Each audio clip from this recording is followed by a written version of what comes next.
So when we start, we're going to have the feet together, the toes are going to be flat, and there's a lengthening up through the whole body. And you want to ground in your feet so that you feel the connection to the earth. On the next breath, in hasta, padasana, inhale, both arms go out to the side of the body.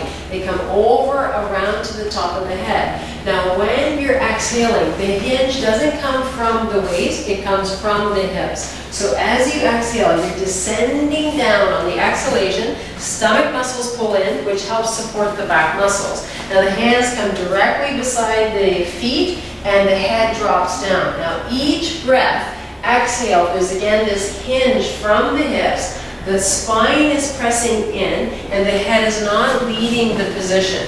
The hands and the feet take the pressure.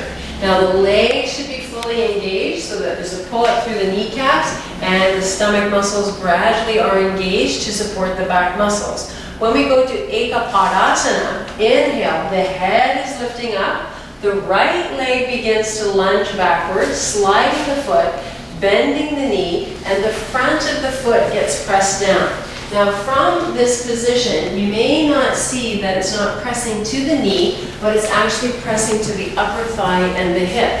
At the same time, on this side, the spine is not sinking down on the thigh, but actually being lifted through the strength of the hands. Now keeping the right hip, the right thigh engaged, we're holding about 4 or 5 breathings. Inhale, the toes on the right go under, the knee gets lifted so it becomes strong, the hands keep on being strong, exhale, the left leg goes back and gradually meets the right. Now in the plank position, this is ideal for strength, and like its name, we're making a plank with the whole body.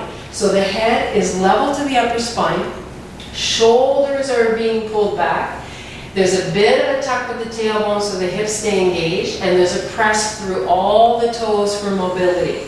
The fingers are flat, straight, and together. Then holding the position, exhale, the knees bend into Ashtanga asana, the chest goes down, the elbows fold, there's a bit of a rest at this point, and you relax. Then sliding forward, exhale, and gradually moving into Bhujangasana. Now Bhujangasana is the cobra pose, the shoulders roll down and there's an engagement with the hips and the thighs. When we hold the asana, you're stretching back to the toes using the strength of the hands. Now the toes are going to tuck under.